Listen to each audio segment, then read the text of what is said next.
Good evening, everyone. Good evening, everyone. My name is Sasha, and today we are interviewing Grace Washington. Okay, could you tell us about yourself? Well, I am 76 years old, born 1944, as Grace Eugene Davis, married to David Washington in 1981, and we have 4 children, 3 girls and 1 boy. Okay. All right. So how would you describe yourself? Like, what type of person would you describe yourself as? One that take care of everybody else. I will say that's true. Yeah, absolutely. Okay. So tell me a little bit about your childhood. Well, I was the 3rd child, but only the 2nd child living. From age, I'd say 6, I was a go-getter. I always had to wait on everybody else. And when I was 6 or 7, my dad's aunt, his mother's sister, came to live with us, and she had cancer real bad. She did not like me and my mom. She was crazy about Daddy, and my oldest sister, we called her Peg, her name was Margaret. And when it was my turn to watch her while she ate, so she wouldn't spill anything, because back then they had the glass quills instead of a straw. And she was at the point where if she didn't like you, she would spill, she didn't care. So I did not like watching her. She was kind of rough sometimes, very elderly, but if it was Peg watching her, she was fine. It was just me and Mama. Oh, man. You had to wait till somebody else come and give you some food and be like, you gonna spill it, it's okay. It was rough. Man. So, overall, would you say you had a great childhood? You know, I think it was a really good childhood. There was 5 of us, and we grew up together. Everybody played together, and they always said, well, the younger ones said that I was always the boss, because Mom and Daddy would tell me what they had to do, and if they didn't do it, I went back and told on them. Even Mama's sister used to say I used to tell everything. Okay. But she was my favorite aunt anyway, so it didn't matter. Azalee. Oh, Aunt Azalee. Yes. Remember Aunt Azalee and that pretty hair. I'm telling you, and she just died, what, about 2 years ago? 90 years old. Man. I just remember her. She had beautiful hair, like beautiful silver hair. Yeah, she had that part like Grandma Jeannie. Grandma Jeannie's hair was like that. So, what kind of occupations have you had in your life? Well, when I was 12 years old, I started babysitting. And I babysat until I was about 17.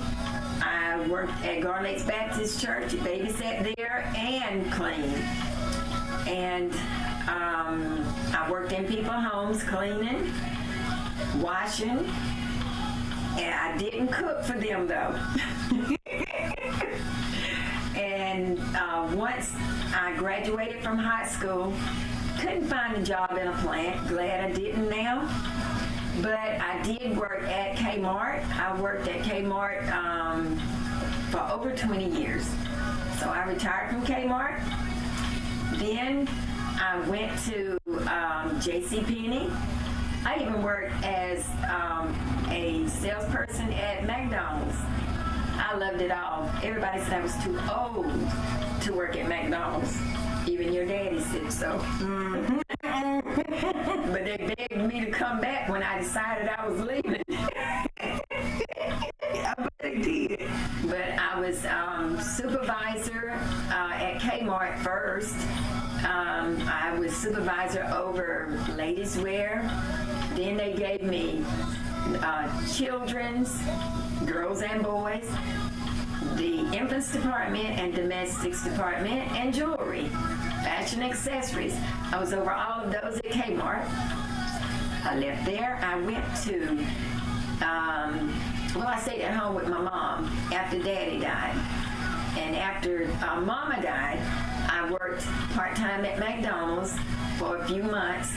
And I also decided I was going to work at JCPenney. I started out working in layaway. And after, it was catalogs, not layaway, it was catalogs. And I worked, I guess about a year with Linda McKenzie, who was over the catalog department. She told me she was training me to be the catalog supervisor. And I said, no, I just came to work for maybe a year or two, and then I'm going to be gone. She said, no, you're going to be our catalog department manager. And she had a heart attack, and she left. And we got one other person that became the catalog supervisor. She didn't know what she was doing, not all together. And she said, well, Grace, if you help me, I'm going to help you. Well, one day she came to me and she said, I'm getting ready to go back to the sales floor, and I want you to take this job. I said, I don't want your job. She said, no, this is your job, and I want you to go to the store manager, who was Bill Ickey at the time, and say, let him know you do want this job. You're very interested in it. I said, well, let me pray about it. Because I was wanting to quit. Well, I did. I talked to him after he came to me and told me what was going on. I said, okay, I'll try it. And I stayed there with catalog. I guess I was supervisor for about 6 years. But before that, I was just the catalog employee. But I loved it. I can see that, because you have such that mom, like, keep everything together kind of essence about yourself. You've always had that. And I was telling my husband this morning, I said, I blame Aunt Grace for my weight gain. Because I always had to eat all my food. Well, I told David today, I said, those girls can smell when I bake a cake. Because I love those cakes. Yeah, that's why you came up today. I didn't even know you baked the cake, but now I'm, okay, let me get myself together. So I got on my stretch pants, okay? Okay, real quick, how far back in your family tree can you remember? I just remember my grandparents. Okay. Tell us about your grandparents. Tell us their names. Tell us about them. When I say grandparents, it was grandmothers. I did not have a biological grandfather that I remember, because they both were dead by the time any of us were born. My mom's dad died when she was a baby. And my dad's dad died when my dad was either late teenage years or early 20s, before he and Mama got married. So I don't remember a grandfather except for step-grandfathers. I remember two. My mom's, the first one I remember was Grandpa Bud. And he was a little short, real dark-skinned man, sweet as he could be. He didn't let Mama whoop me. Put me between his legs and say, you're not going to whoop this baby. And then after he died, I was about 6 or 7 when he died. And when he died, Grandma Jeannie was single for a while. And then she met Grandpa Walt. And I'll never forget, I used to say, I'm not going to call him Granddaddy, because he looked too much like King Kong. But he was the sweetest King Kong you ever want to meet. He was real sweet. I loved him. I was the first one to call him Grandpa, too. I ain't gonna call, hey, Grandpa. Their first day they got married, we went to their wedding at the preacher's house. Oh, Yeah. They just went after church. Well, Daddy took them, him and Mama. And at first they told us to stay outside. They didn't want us to interfere. You know, kids don't do that. no. Everybody went inside and watched and listened, but we were quiet. And boy, when he took her to his house, I said, Grandma, you gonna live out here? It was way out in the woods. They didn't even have electric lights.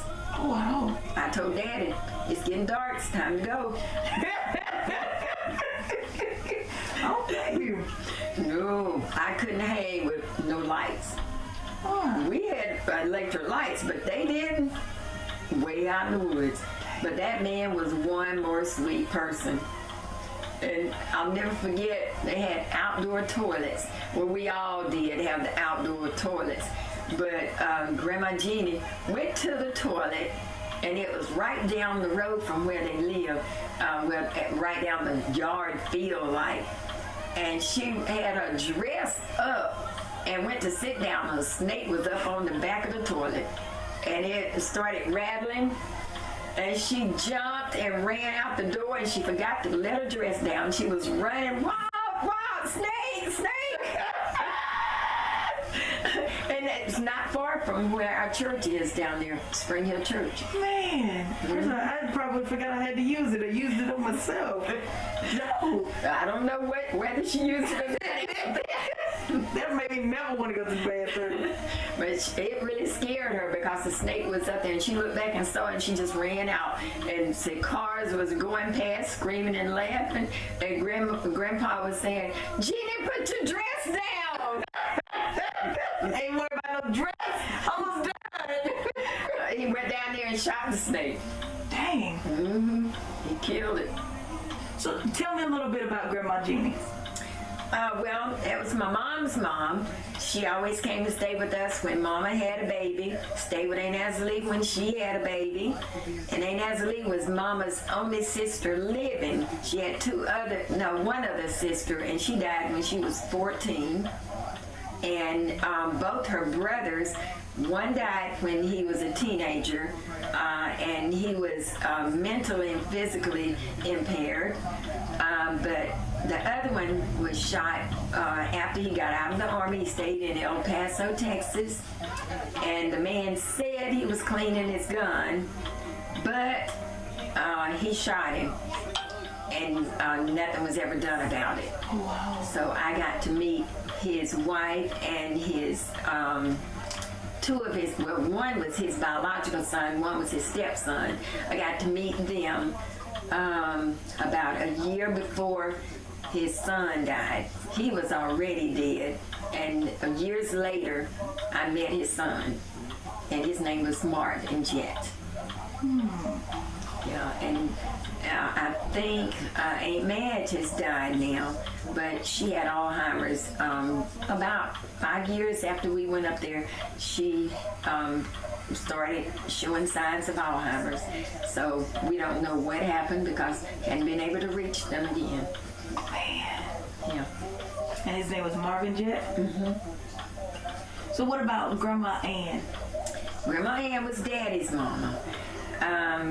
She came to live with us after she started getting sick. But she used to stay with Daddy's sister, Aunt Pauline. And she stayed with her until all of the kids were grown. Aunt Pauline had 3 boys and 1 girl. And everybody was grown, but the youngest boy, as far as I remember, and she died in the nursing home in Rome. Aunt Pauline did. But Grandma Ann died, I was about 30. Grandma Ann died at a hospital in Rockmart. Man. I remember Aunt Pauline. I remember she was in the nursing home over there in the country. Yep. And Daddy took me, I was young, and he took me up there to visit her. That's when we stayed out there in the country. took me up there to visit her, and she was eating some peanuts. And she pulled her dentures out and licked the peanuts out the teeth and go hand it, like try to pass it to me, get me to lick it out the denture. I was like, no ma'am, it's okay, I don't want no peanuts. Back then she had Alzheimer's. Yeah, and I was like, you offer me to lick your teeth? No, I'm okay. I'm okay. Now her daughter lives here in Calhoun now. Oh, really? It was the only girl.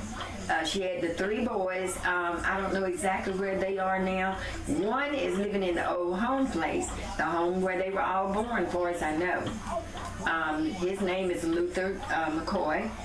We all call him brother. And Charles and Mickey, I don't know where they live. I know one used to live in Virginia, but I don't know where they are now. I think I do remember somebody talking about Mickey. He was the baby. He was born after his daddy died. Yeah, Aunt Pauline was pregnant when her husband died. He had a heart attack. Worked at the Rock Quarry in Rockmart and was going across. They had a overpass that go from one side of the road to the other side, and he was walking across and had a heart attack and died. Man. Yeah, I was probably 6,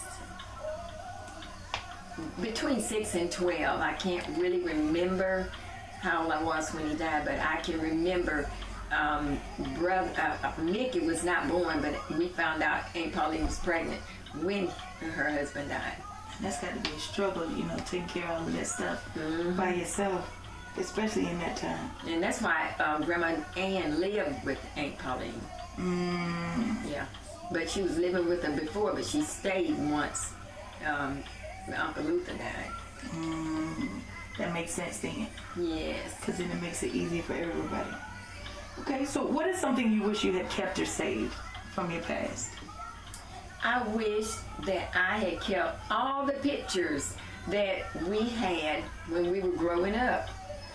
We used to take all kinds of pictures, and some you wouldn't even know who it was right now because they're faded. They just don't look too good. But I wish I had kept them and had names on them. And another thing would be the programs for funerals. I wish I had kept those. By the time I did keep some, David had a wreck in my van, and he didn't get all my papers out of my van. So they're gone. But I tried to go back. Now, if I knew who had all the paperwork to the funeral home where Mom and Daddy used to use one up in North Rome, I can't even remember the name of it. But they buried, if I make no mistake, they buried my baby, well, she wasn't my baby sister. She was the sister between me and my oldest sister. Her name was Minnie Louise. And I wanted at least a paper with something on it about her. Yeah. Now I can't even really find her grave because they never had a marker. They just had, back in the day, they just had big rocks they put for a headstone. And the smaller were more like a slate rock.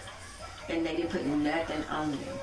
Man. Yeah, so, but she's buried at Spring Hill, and she was next to Granddaddy, my daddy's daddy. His name was Isaiah Davis. But everybody called him Bus. Is that the one who got killed by his son? I do remember that story. You telling me that story. Man. I wish I had known him. A lot of them say that I resemble him, but if I resemble him, all 5 of us resembled him, including Daddy would have resembled him because we all favor Daddy. Yes, because when I look at you, I see my daddy. Yeah. just a little bit less forehead. But I don't know. Less forehead than my coming. My daddy, I got his forehead, so I know. Okay, that makes sense, especially because when you think about it, that could be information that is passed down to, the younger generation so they can get to know those people. I never even thought about it that way, but that is something good to keep. Because I usually just be like, yeah, this is awkward, and just kind of get rid of them, but I wish I had saved them. I will start saving them from now on. Because it is something that is useful. It's a good thing, believe me, because it tells you about your place in a family. Mm-hmm. And when we used to go to the family reunions in Douglasville and Dallas, Georgia, not Texas, they would say, well, y'all are not the same Davis as we are. All lies. All the same Davis. Either way, I'm here. You gonna feed me or not? Mm-hmm. But I had to pull some information up and found out, oh yeah, we are the same Davis, because my daddy's daddy, Isaiah Davis, had three sisters that the King man, I was trying to remember his name, but I can't remember his name, but he married two sisters. One he was married to, and I forgot how many kids they had, but I think it's like 17 kids in all, with two sisters. But he married her, the first one, and she got real sick. The second one came to live with them to take care of her and the kids. So she was doing the work of a wife, taking care of the household, taking care of the sick, taking care of the kids, making sure the kids was okay. She died, well, the other one died, his wife died, then he married that one. Oh, wow. Yeah. So these were like Granddaddy Isaiah, Granddaddy Buzz, his sisters. So if they were married to the king, how in the world we are not the same Davis? Yes. I think that would be a little awkward for me, though, to marry my sister's husband. Thank you. Like, With me. I mean, and it would be awkward for me to marry my husband's brother because y'all look alike. So it's Right. That reminds me of the story of Jacob trying to marry Sarah. He married Leah too. Yes. Yeah, that was weird. I would not want a brother. No way. Yeah, no. No. So what is your funniest memory that you can remember? Probably when we were kids and Mom and Daddy would tell us, stay at the house. And we lived in Silver Creek up on the hill, up behind the supposedly well-to-do people. They didn't have a thing. But we lived up behind them, and we had to go up a trail when we walked. But we had a little road we went around, but we stopped going around that so much because there were snakes up there a lot. But we would go on up in the woods when Mom and Daddy wasn't home. We said we were going to find hickory nuts. So we would go up in the woods, and then there was a big ditch. We started going up there. We piled leaves all in the ditch, and then we jump off in those leaves, not knowing it was dangerous. Yes. It was very. But it was fun. A lot of fun. I bet it was, especially as a kid, knowing that you can get caught and get in trouble. It makes it even more fun. But see, we knew what time they were supposed to be home, so we would make a beeline. Even though we didn't even have a watch or anything, we could tell about the time. And we would be running, getting back to that house. Okay. What's your most embarrassing moment that you can remember? Embarrassing. You know, I don't really remember a lot about being embarrassed because they always said I was mean, so I don't care. But I don't remember any real embarrassing moments. Not as a child anyway. Maybe because one man thought he was so smart that he would call my mama a mammy. And they kept telling him, don't say that around Grace. And he said it one day, and it was Mom and Daddy's friend, but I didn't care. He called Mama, what your mammy doing? I said, I don't have a mammy. I said, you want somebody to call yours a mammy? Right. And he was older than my mama. You don't call my mama no mammy. Yeah. Yeah. I don't blame you. Okay. What are you most proud of? When you reflect on your life and everything, what's something that you're most proud of? I am proud that I don't have to beg, steal, or anything. If I want something, I go get it. And like I tried to tell my kids, when you decide you want to do something, don't be embarrassed about it. Just go out and work for what you want. And if you want to be known as a person that can do what they need to do, pray to God. And I'm proud that I am a Christian and that I do try to bring others to God. If they only knew, just put yourself in my place and you see that I've had a hard life, but my life was not bad. Everybody's life was not meant to be easy. Yeah. So when I tell my daughter she need to go to church, I'm just trying to help her. I said, you don't go to church, you don't read your Bible, you don't even visit us. And she gonna tell me the other day when I told her, I said, Chantel, you don't visit us. And she said, Mama, I come up here all the time, I bring the boys. I said, that's it, you bringing the boys. They're coming to help your daddy, but I want you to visit us. Like spend quality time. Yes. She used to a lot, but she don't hardly ever now. She always say, well, Mama, I work. I used to work. But you know, you don't really recognize stuff like that. Life sometimes can consume you, but when you no longer have that opportunity is when it hits home and hits hard. Thank you. Because even thinking about like my mother, you know, and the stuff I used to neglect when it came to her. Now it's like, I wish I could. When she had the knee surgery and she had to use the potty, it's like now I empty that potty 1,000,000 times, you know, just to be able to spend some time with her. Thank you. But she won't recognize that until it's too late. Most children don't, and that's the problem. But you know, I don't understand because I can remember as a child when Grandma Jeannie lived with us, I was the one that had to wait on her.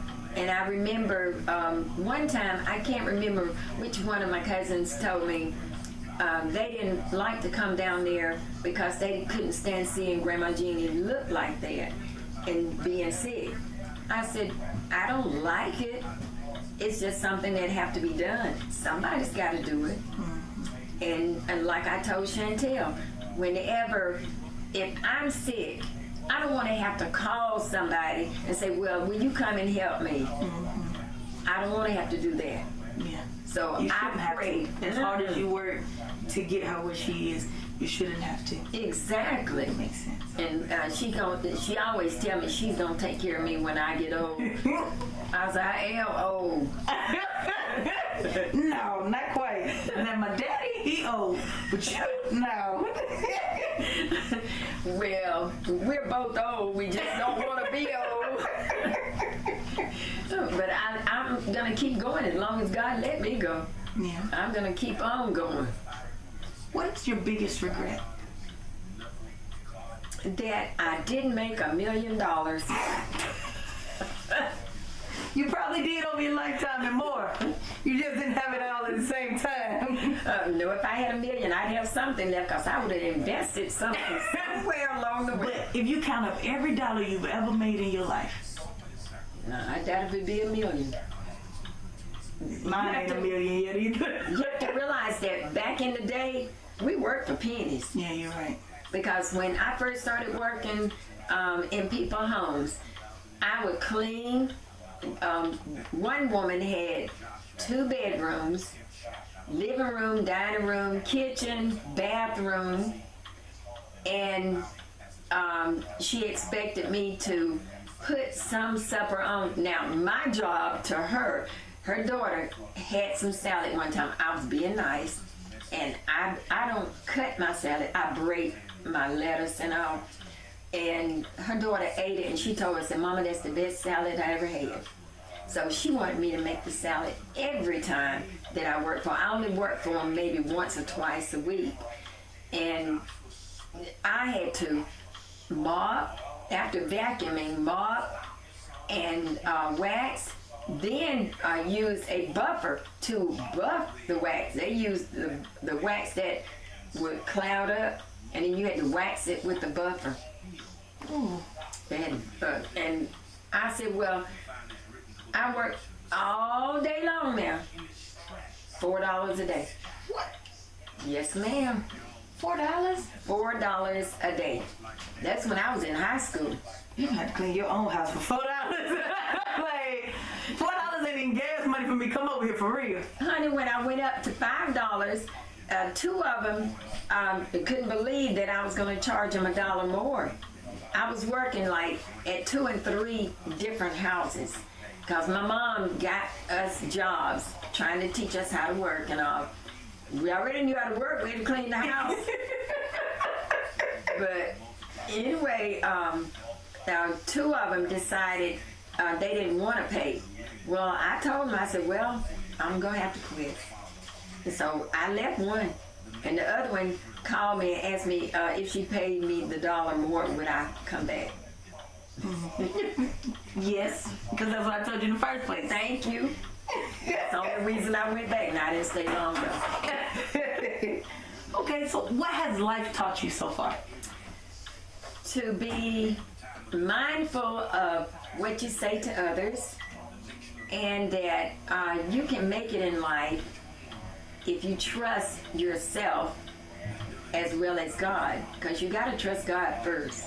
But if you trust yourself and you go after what you want, there's nothing that nobody can say or do to stop you. I love taking care of children, especially my grandbabies. Well, now my great-grandbabies. I've raised the grandbabies already. But I know that there's something else left for me. I keep telling everybody I'm going to win the Publishers Clearinghouse.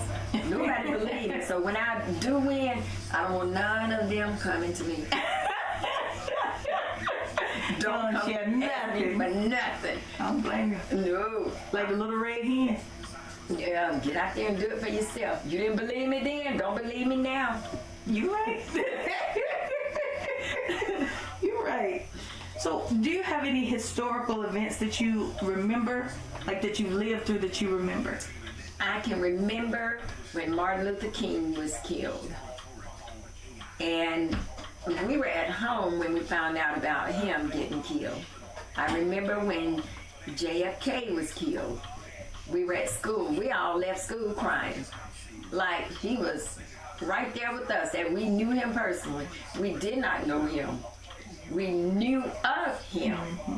But it was just like, you know, we knew that he was our president, and he got shot and killed.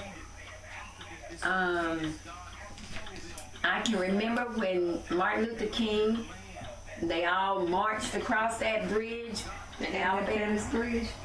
Ooh, girl. We wanted to go, but Mom and Daddy wasn't having that. And I can remember in high school when we were doing sit-ins, Mom and Daddy wouldn't let us go sit in nowhere, so we could sit ourselves on the bus and go home. You sit yourself here in this house? But I can remember my friends, they all lived in town. We lived out in the country. And some of them would go into G.C. Murphy's, and I can't remember the name of the one that was on the other side of the street, but they were all 5 and dimes, and they would feed. They had a bar where they fixed food for you, and of course we had to go sit in the back. We could not sit up there on the stools that was across from the merchandise they were selling. And these kids, my friends, they had dishwater thrown on them, and then they would take them to jail. Yeah, and it was really crazy. But I said, well, it didn't make any sense. They knew this was coming from the get-go. And look at us now. We can go anywhere we want to go, do what we want to do, basically, as long as it's right. but they was fighting it because they kept saying that we were black and we were supposed to be slaves. We were not supposed to come and sit and eat where they ate. It was rough back then. But we learned, you know, you can get away with a lot of things as long as you don't try to be loud with it. A lot of people tried to be loud. And when it came to us drinking water out of water fountains, or if we had walked from school downtown, they told us that we could not go in the bathrooms to use the bathroom.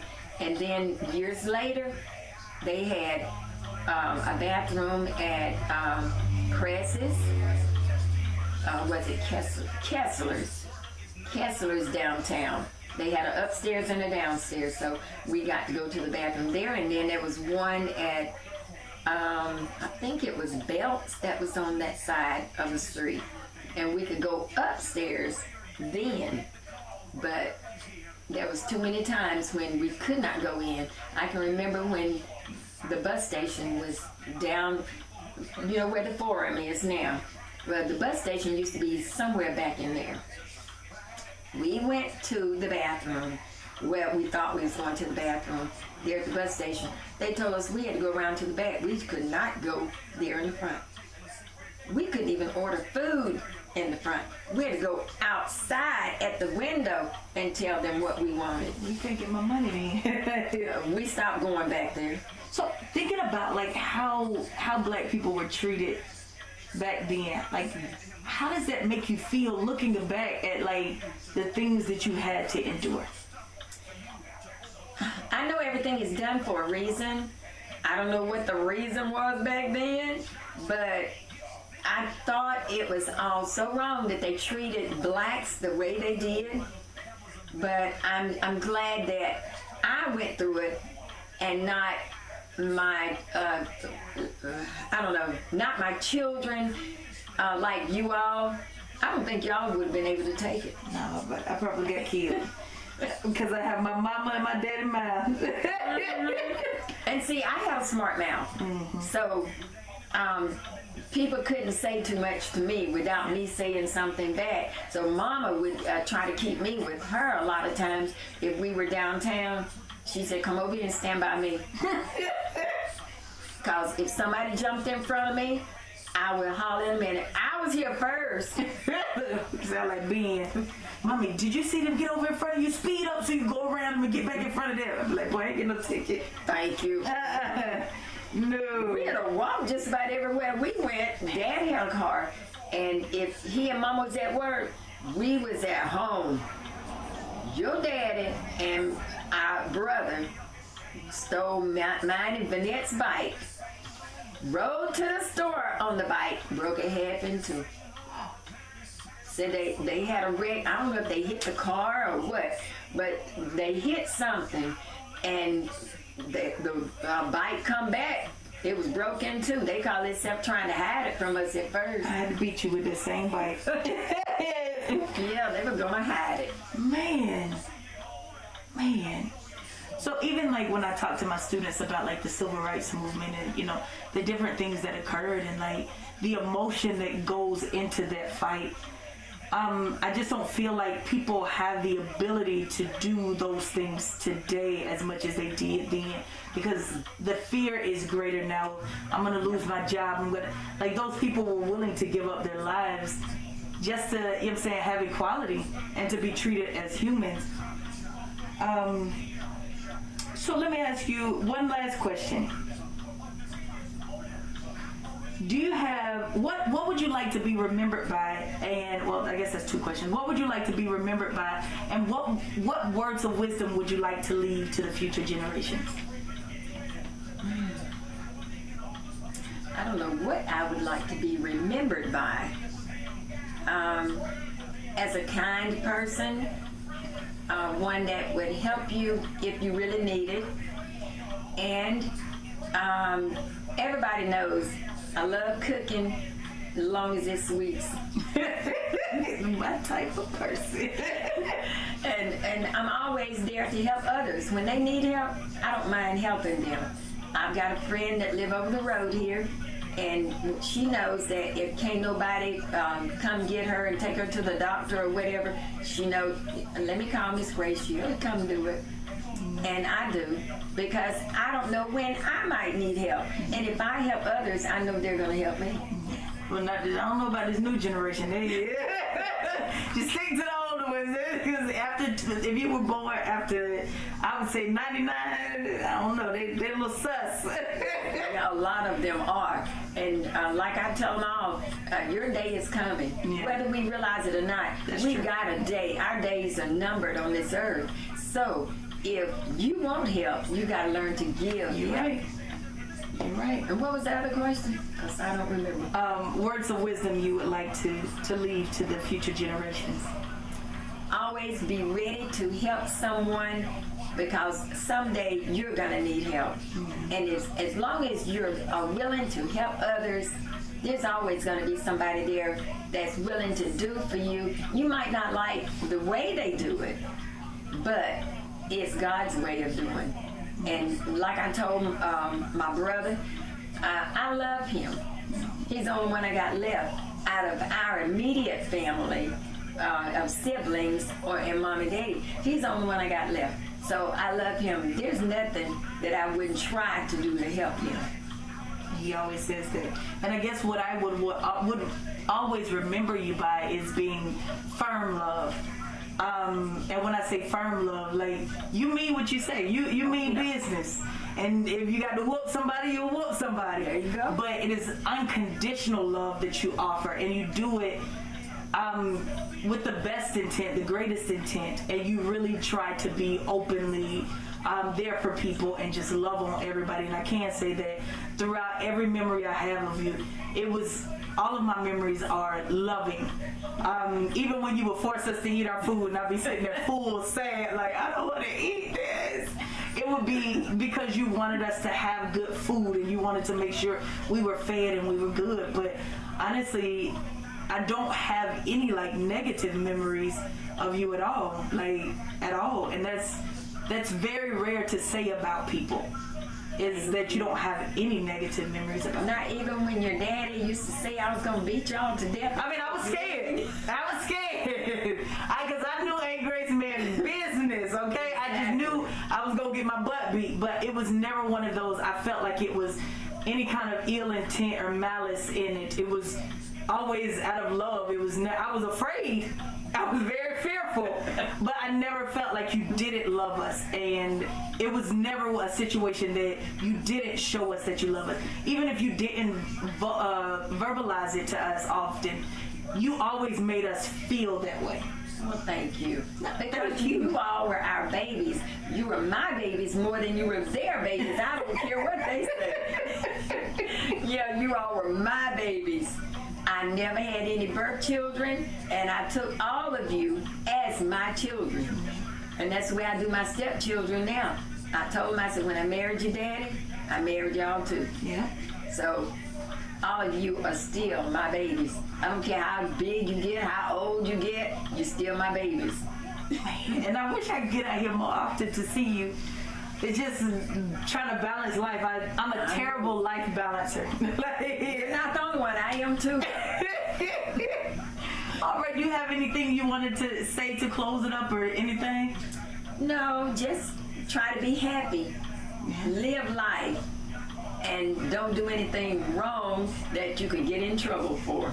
You're right. You're right. Well, thank you so much for doing this interview. I genuinely appreciate it. Well, thank you. And I'm going to go ahead and I'm going to press that. Boom.